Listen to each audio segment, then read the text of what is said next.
Tonight for dinner, we are gonna have something I'm calling taco pie. And this is one of those recipes that I always have the ingredients for. I pretty much always have the ingredients to make like a quesadilla or tacos or something like that, and chili. I want you to tell me in the comments below, what is something that you always have the ingredients for in your house? It's like a standard staple. The items are always in your pantry or your refrigerator, and it's that go-to meal if you can't figure out what you're having for dinner or you just didn't plan. I just realized I was chatting with you guys and telling you what was going on, and I didn't turn on my microphone. We are preheating the oven to 400 degrees, and I'm going to brown up at 1 pound of ground beef. And we're making kind of like a taco pie, taco skillet type thing. I'm gonna do mine in the cast iron skillet here just because I feel like it's gonna fit the quesadilla shells, or I feel like it's gonna fit the tortilla shells in it perfectly. So that's why I chose this. Now, as this beef is cooking up, I'm gonna take a little bit of taco seasoning mix, and we're going to sprinkle onto the beef. Now, if you wanna make up your own taco seasoning mix, that is totally fine. Please feel free to do that. Okay, so I'm only gonna use about half of the packet. I just don't feel like we need the whole thing. Let's just get this browned up.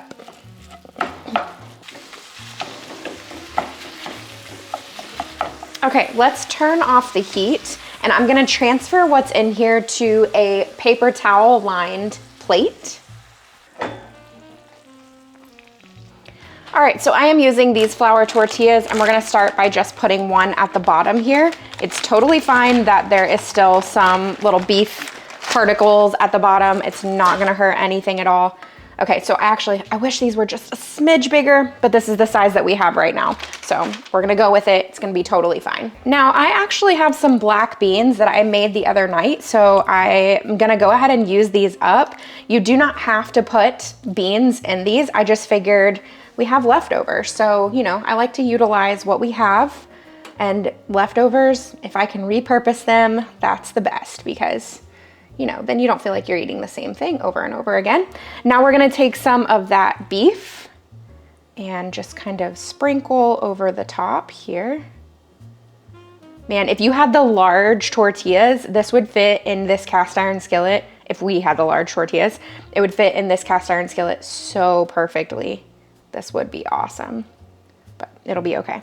Now, feel free to add to this whatever you want. You wanna add cheese, sour cream, salsa. I am going to be adding cheese. We do have some salsa. It is a cilantro salsa, and my daughter is not a fan of cilantro, so all the rest of us are. So we'll end up putting that on the side rather than on it. When I told the kids what we are making for dinner, they picked out this nacho taco cheese. So you guys know that we normally shred our own cheese, but we were trying to make a quick meal out of this. So I went ahead and just got this, which is totally fine.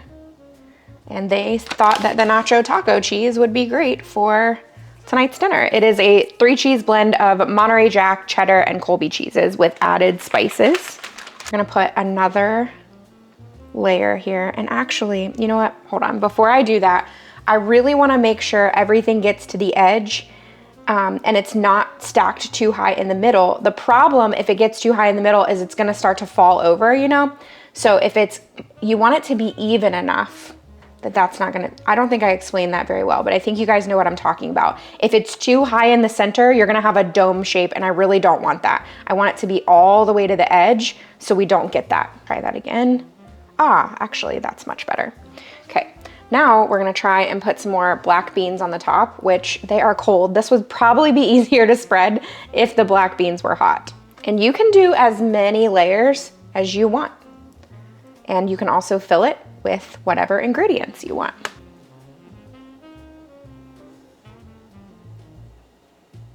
You could absolutely make this in a pie dish as well. So if you don't have a cast iron skillet, don't feel like you can't make this. If you have a round pie dish, this would fit perfectly in that. Perfect timing, the oven is ready.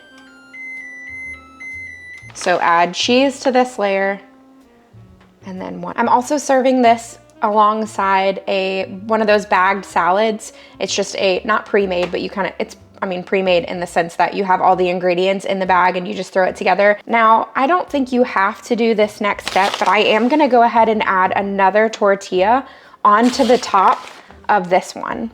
And that's just really gonna kind of like solidify the whole pie concept.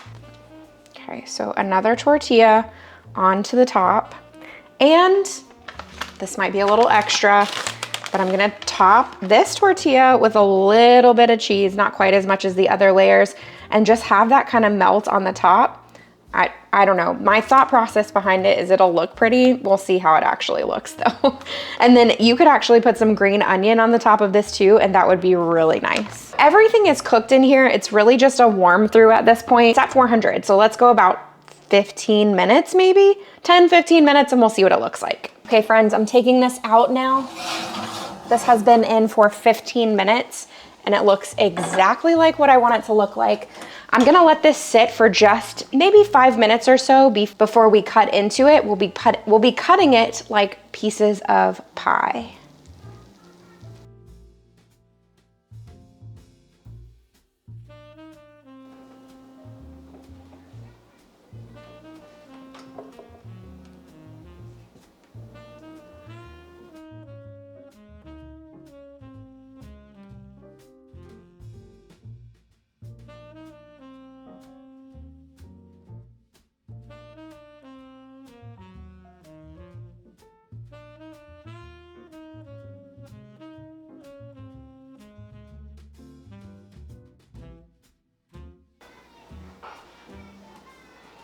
I cannot wait to dive in. Look how delicious this looks.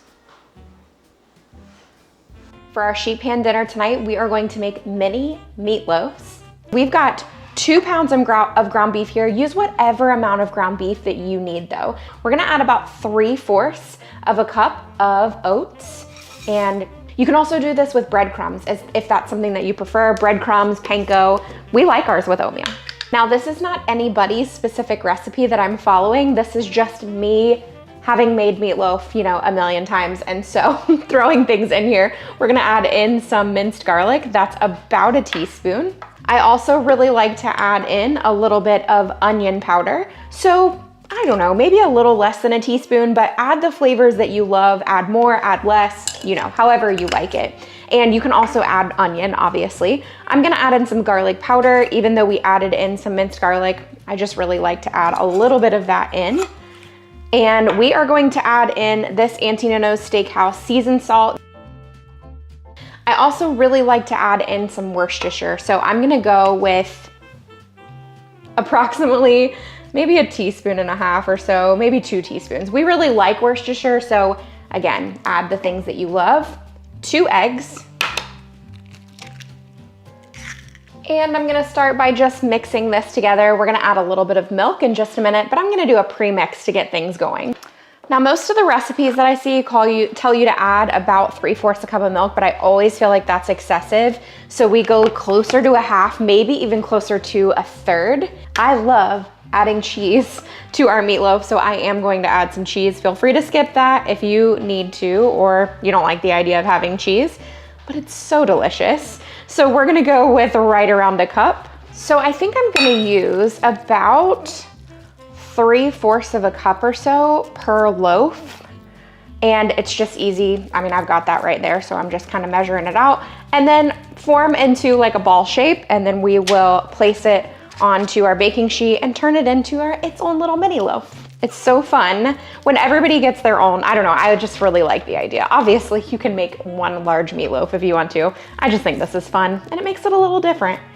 There are so many recipes for meatloaf, obviously. My friend Mandy has a really good bacon.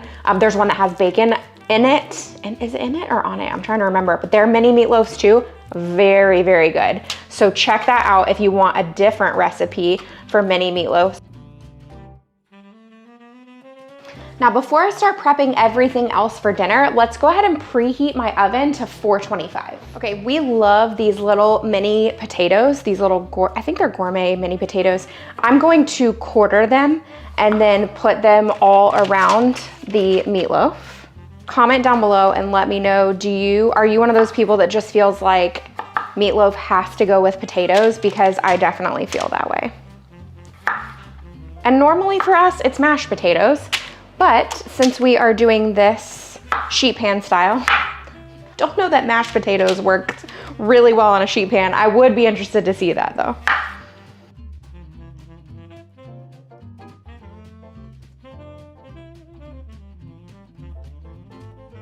I have this bag of green beans. We're going to use these because that is just very convenient and easy. I'm not going to be using all of them, just however many I feel like is the, appropriate size for our family. So we'll just pile them on here. We want to drizzle our veggies in a little bit of olive oil. I'll be using this steakhouse seasoned salt again. We're going to put that on the veggies. And then I'm just gonna use my hands and toss them just a little bit in the olive oil just to kind of get them coated. You could have done all this in a bowl first if you wanted to, but the whole point in sheet pan dinners is to reduce the amount of bowls. Okay, and now you can kind of spread them around too. I kept them all grouped together just so that I wouldn't have to put olive oil all over the place. We need to make our sauce for the top of the meatloaf. Guys, I keep this so simple. I do not have measurements for this. I will give you estimations below in the description box. So we're going with some ketchup, and I usually use ketchup that is like a lower sugar. So this one doesn't have corn syrup in it. That's probably around a half a cup. I'm gonna add in some Worcestershire, really simple here. I like to add in basically the same ingredients as the meatloaf, a little bit of garlic powder, a little bit of onion powder, and a little bit of that steakhouse seasoning. And we always add in some brown sugar. So I have my tablespoon measurer here. That's probably about what I'm gonna, maybe a little more. Can mix this together, and then you can just brush this over the top of your meatloaf. Perfect timing, the oven is ready. Okay, so I am starting with some of this on the meatloaf, and I will end up pulling these out about halfway through and then adding a little bit more. It's just so good that way. Because of the size of these, they're gonna take a little less time to cook than if it were a traditional meatloaf. So overall, I'm estimating about 35 minutes, but we always check ours just to see if it's done. So I'll take them out around the 20-minute mark, and that's when I will end up adding a little bit more of this to the top. Look how good this looks. All right, let's get this in the oven.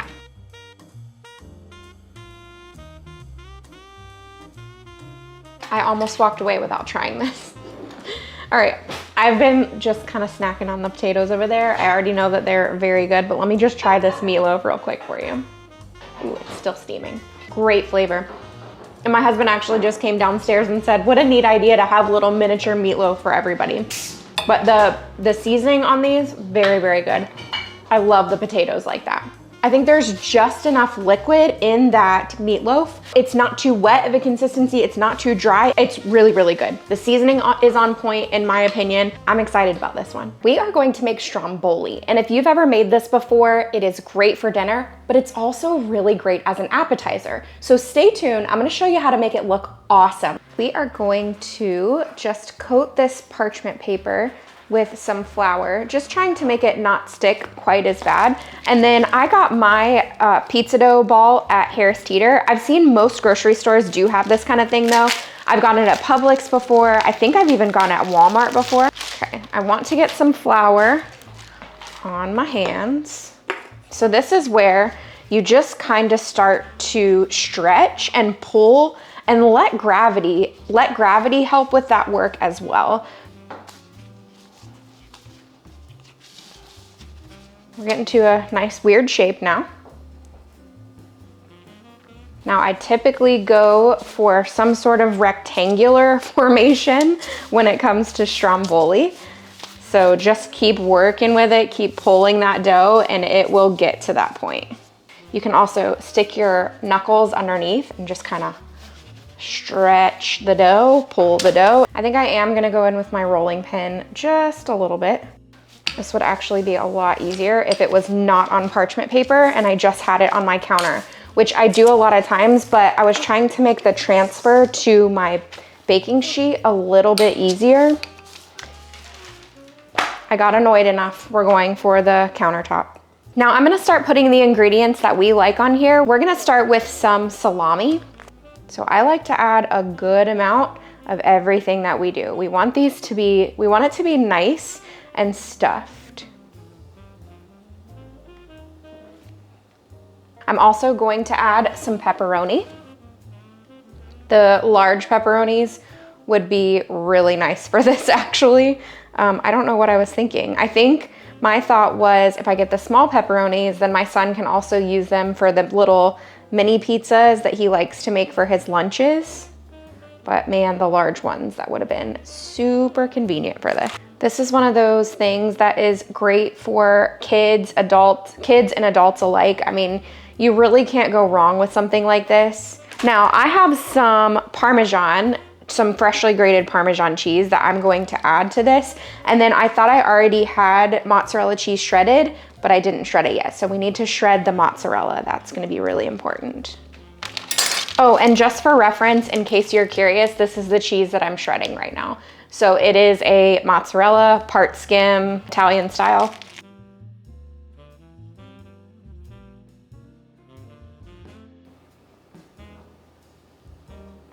Okay, so overall, 6 to 8 ounces of cheese or so. Let me shred up the rest of this so I can put all of this stuff away. Okay, I have a little bit of butter here in this bowl. Let's melt it up.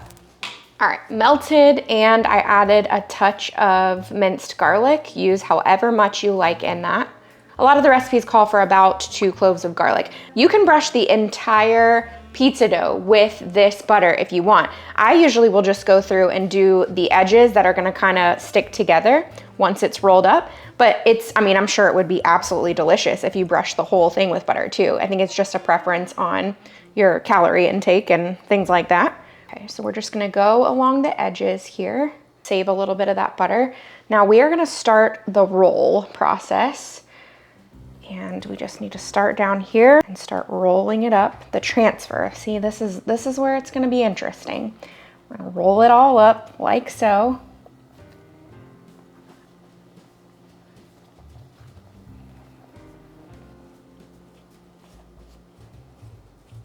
Okay, roll, roll, roll.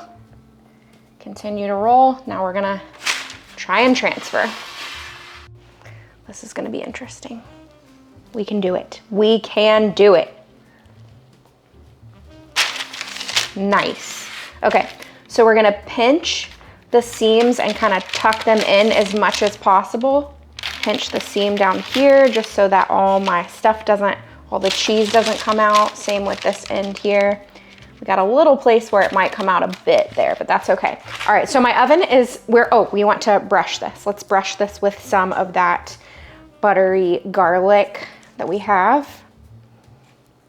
Now my oven is currently preheated to 350 degrees. This is going to go into the oven for about 25 to 30 minutes, and then we'll cut it, and we're gonna serve it with some marinara or pizza sauce, whichever you prefer. You can make it up, you can buy jar stuff if you want. Totally up to you how you wanna do it. All right, let's get this in the oven. Doesn't this look delicious? Okay, we need to wait a few minutes before we cut into this because it will be everywhere. Let's take it off of the baking sheet and get it ready for cutting. This is gonna go in the center here. We're just gonna add some marinara into this bowl for dipping. Actually, might as well just add all of it. And you can use a smaller bowl if you feel like you need that. Now this is most definitely best done with a serrated knife, so just know that ahead of time.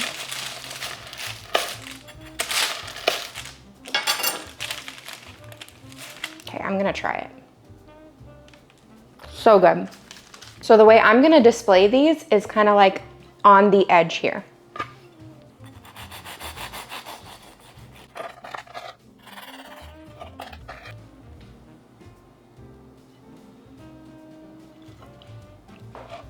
I mean, this is a perfect dinner. Obviously, you can just cut these up and have it for dinner. It's also a great appetizer because of the way that it's displayed. So you're just picking one up and getting your sauce. I love this, you guys. This is one of my favorite appetizers because look how fun it looks. It's so pretty. Let's add some parsley to it and just make it even prettier. I love it. The color gets me every time. This is gonna be a perfect party appetizer. So good. Highly suggest making these. Our verse today comes from Proverbs 3:7. Be not wise in your own eyes. Fear the Lord and turn away from evil. If you'd like to see more videos like this, I have tons of meal inspiration here on my channel. Click the link above and it's going to take you to another video that you're going to enjoy.